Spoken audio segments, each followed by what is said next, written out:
All right, Shalom. This is your brother Shamak out of the Great Millstone Atlanta camp. Before I get started with the lesson, I want to first start by giving all the glory, infinite praises unto Yahweh, Ba'ashem, Yahushai, Ba'ashem, Rachah Kadash. Double honors to the apostles and elders of Great Millstone who teach and rule well. Shalom, Tarsis said, Akim, the brothers pushing, teaching truth all around the world. All right, with truth and sincerity. Okay, and Shalom, to sincere listeners and sincere believers. Okay, here with a lesson concerning Zechariah chapter 10. Okay, but before going into that chapter, I wanted to get a little background on the prophet of Zechariah. Okay, in the Hebrew, Zechariah name is Zechariah. All right, which means remember of Yahweh or remembered of Yahweh. Okay, and that's a very special name. Okay, and as you see here from Wikipedia, it says Zechariah, Hebrew prophet. So that should bring forth even more evidence that the prophets of old, our forefathers, were truly Hebrew Israelites. They spoke the native tongue of Hebrew. Okay, all right, and we are of that same lineage. All right, for those that truly believe in the Holy Bible, the Scriptures. Okay, all right. So going into the Wikipedia, the background of Zechariah, before going to the chapter, it says Zechariah was a person in the Hebrew Bible and traditionally considered the author of the book of Zechariah, the 11th of the 12 minor prophets. All right. So continuing on, it says the book of Zechariah introduces him as the son of Berechiah, the son of Edo. All right, in Zechariah chapter 1, verse 1, it says the book of Ezra names Zechariah as the son of Edo. Okay, it says, but it is likely that Berechiah was Zechariah's father and Edo was his grandfather. His prophetical career probably began in the second year of Darius the Great, king of the Achaemenid Empire in 520 BC. His greatest concern appears to have been with the building of the second temple. Okay, so that gives you that time period stance. Okay, with the prophet Zechariah. And why did a second temple of the house of the Most High had to be built? Which the true name, the Lord's true name is Yahweh, which means the Heavenly Father. Okay, and his only begotten son's true name is Yahweh Shai, which means he delivers, he saves. All right. They had to build this second temple because Nebuchadnezzar, the king of Babylon, destroyed it, man. The Babylonians, okay? They destroyed it, and this is backed up in the scriptures. All right? So that's the main point I want to emphasize through Wikipedia of the background of Zechariah. And I want to prove that point I just mentioned with Nebuchadnezzar in Ezra chapter 5, verse 12, okay?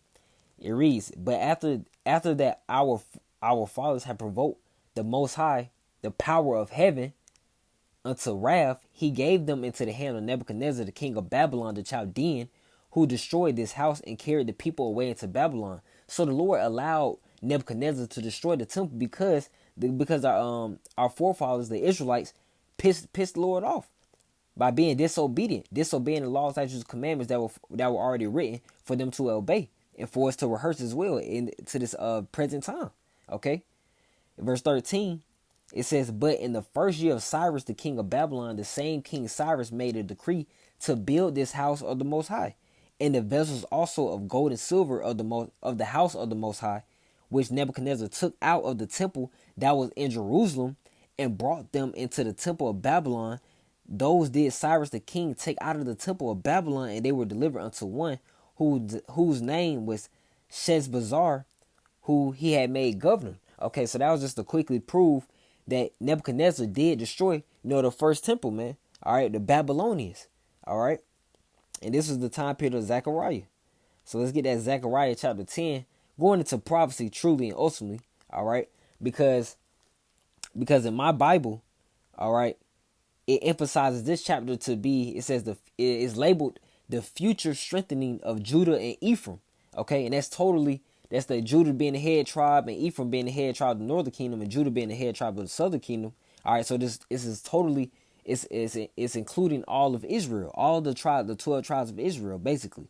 Okay, all right. So here you have with Zechariah chapter 10, verse 1.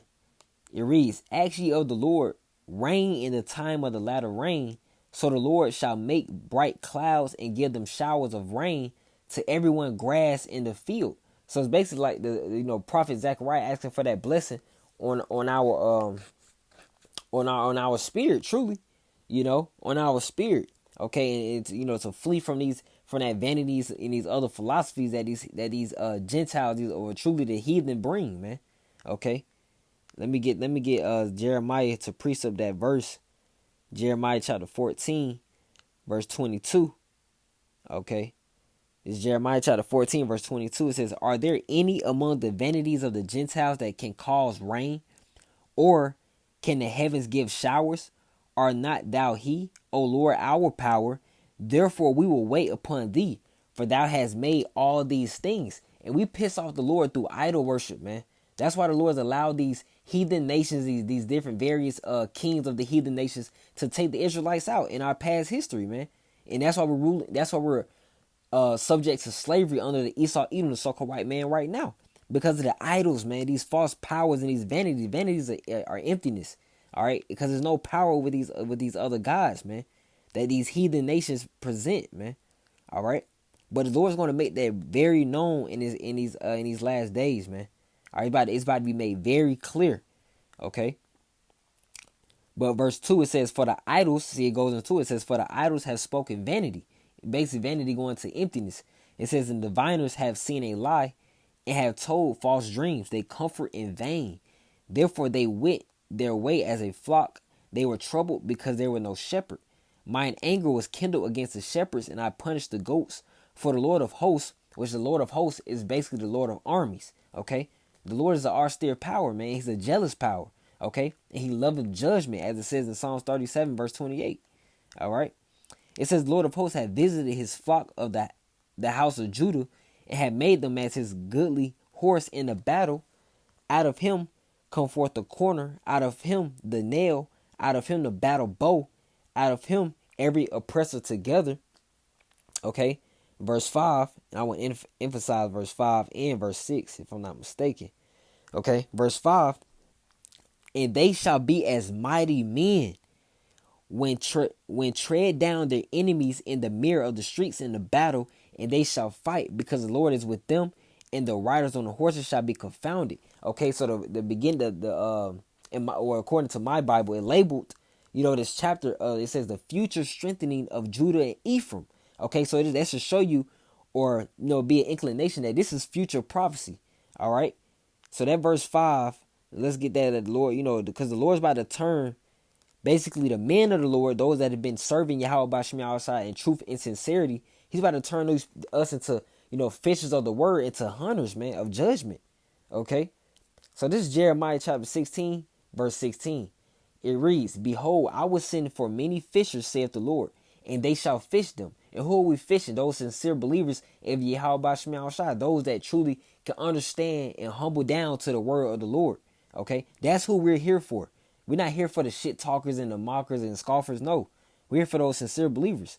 Okay, it says, "And after will I send for many hunters, and they shall hunt them from every mountain and from every hill and out of the holes of the rocks." So all these nations are going to begin destroyed by the elect, man, because he's going to be elect doing these things. Okay, the elect. All right, that has to be emphasized. All right, so this is Zechariah chapter 10. Verse 16, verse 6, because all is not going to be getting delivered, man. It's truly about that remnant. That's a very small selection. Okay. All right. Verse 6, it says, "And I will strengthen the house of Judah, and I will save the house of Joseph, and I will bring them again to place them, for I will have mercy upon them, and they shall be as though I had not cast them off. For I am the Lord their power, and will hear them." Okay, so basically the Lord is here saying he's going to save Judah, which is the head tribe of the southern kingdom. He's also going to save the house of Joseph. Okay, so questions may come up with the house of Joseph. All right, because Ephraim comes into play as well. So let's get some edification on that. All right, let's go back to let's go to Google. Just typed in the tribe of Joseph in Wikipedia. And see what it says. It says the tribe of Joseph is one of the 12 tribes of Israel in biblical tradition. Since Ephraim and Manasseh, often called the two half tribes of Joseph, together traditionally constituted the tribe of Joseph, it was often not listed as one of the tribes in favor of Ephraim and Manasseh. It says, being listed in its place, consequently, it was often termed the house of Joseph to avoid use of the term tribe. All right. So yeah, that basically goes into the edification of why they, go to the tribe of Joseph. Okay. But truly it's referring to the head tribe of Ephraim. Just to prove that, let's go to Ezekiel. Cause I did want to pull out the background of the tribe of Joseph, because that could cause confusion. All right. So this is Ezekiel 37, but it's truly going to the tribe of Ephraim.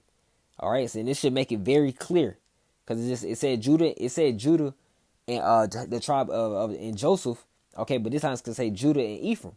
All right, but then look, it's gonna include Joseph as well. This is Ezekiel chapter 37, verse 16. All right, and this is clearly, of course, to the prophet Ezekiel. It says, the word of the Lord came, well, verse 15 says, the word of the Lord came again to me, saying, moreover, thou son of man, Yahushua. All right, it says, take thee one stick and write upon it for Judah and for the children of Israel, his companions. Then take another stick and write upon it for Joseph, the stick of Ephraim, and for the house, and for all the house of Israel, his companions. All right, so here you have it. Basically, the tribe of the southern kingdom and the northern kingdom coming back together through prophecy. Okay, it's going to be the gathering of the tribes, gathering of the elect through these tribes, man. Okay, and a great multitude of believers, cannot leave that out. Great multitude of believers. Okay, with these tribes, man. So just to provide some edification on the tribe of Judah. All right, where the head tribe of the southern kingdom and the head tribe of the northern kingdom, okay, because they were split up through prophecy as well through the book of Kings, all right, or the time period of Kings, all right. So back to Zechariah chapter 10, okay, and it says, let's see, verse 6 again. It says, and I will strengthen the house of Judah, and I will save the house of Joseph, and I will bring them again to place them. For I will have mercy upon them, and they shall be as though I had not cast them off. For I am the Lord, their power, and will hear them. See, the Lord cast them off. He scattered us into these other nations to serve under them. Okay, because we disobeyed Yahweh Bashim Yahushai. Okay, but He's about to bring us back. All right, we're about to be truly about to be His army. Okay, and it's also specified that in Jeremiah chapter 51. Okay, let's get that. Getting lost there. It says Jeremiah 51. I start at verse 19. It says, the portion of Jacob is not like them, for he is the former of all things, and Israel is the rod of his inheritance. The Lord of hosts is his name. Okay, then like I mentioned before, the Lord of hosts being the armies, the Lord, basically, the Lord of armies, man. Okay, so the Lord, you can clearly know that also according to Exodus 15:3, the Lord is a man of war. All right. Lord is clearly about action, man. This prophecy is about action. Verse 20. It says, thou art my battle axe and weapons of war. For with thee will I break in pieces the nations, and with thee will I destroy kingdoms. All right. That backs up Zechariah chapter 10. All right. The sincere believers are going to be doing these things, man. Spiritual power awaits the Israelites, man. Real spiritual power that nobody's going to be able to stop. Okay. It's about to be shown that Yahweh Bashim Yahushua is our power. All right.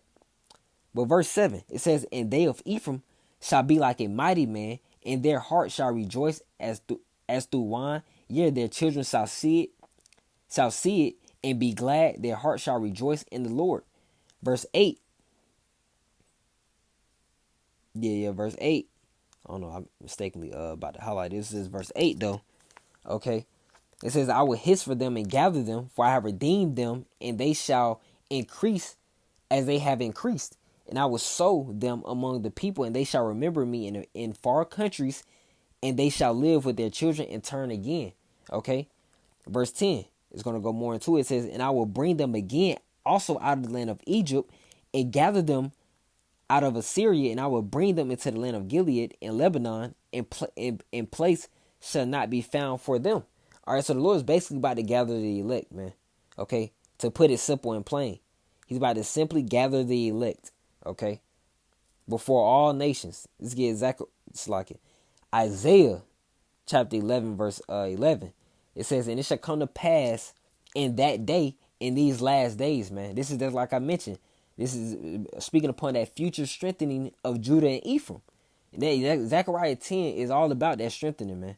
All right, we're about to be strengthened in these last days, whether you people believe it or not. It says, and it shall come to pass in that day that the Lord shall set his hand again the second time to recover the remnant of his people. So basically, he's about to put out his hand again to deliver the 12 tribes of Israel, man. Okay? It says the second time to recover the remnant of his people, a select few of his people, which shall be left from Assyria and from Egypt, from Pathros and from Cush and from Elam and from Shinar and from Hamath and from the isles of the sea. So from all around the world, okay? From all different nations, okay? From all different continents, man, he's going to be gathering the remnant of his people, the elect, all right? Straight point blank period, man. All right. So back to Zechariah chapter 10. Let's get there. Zechariah chapter 10, verse 11. It reads, says, and he shall pass through the sea with affliction and smite the waves in the sea, and all the depths of the river shall dry up, and the pride of Assyria shall be brought down, and the scepter of Egypt shall depart away. And truly the Lord, this is going to come through the Lord's return and through thermonuclear missiles, man. All right. This place is about to be humbled. This place is about to be destroyed. And other parts of the earth are about to get judged as well. All right. It's about to be a great movie. All right. Verse 12. And I will strengthen them in the Lord, and they shall walk up and down in his name, saith the Lord, and the name being Yahweh Ba'ashem Yahushai. All right. So Lord willing, this lesson of Zechariah chapter 10 was edifying and exhorting to you sincere listeners and sincere believers. I want to end out by giving all the glory, infinite praises unto Yahweh, Ba'ashem Yahushai, Ba'ashem Ruach HaKodesh. Double honors to the apostles and elders of Great Millstone who teach and rule well. All right, shalom, keep the faith.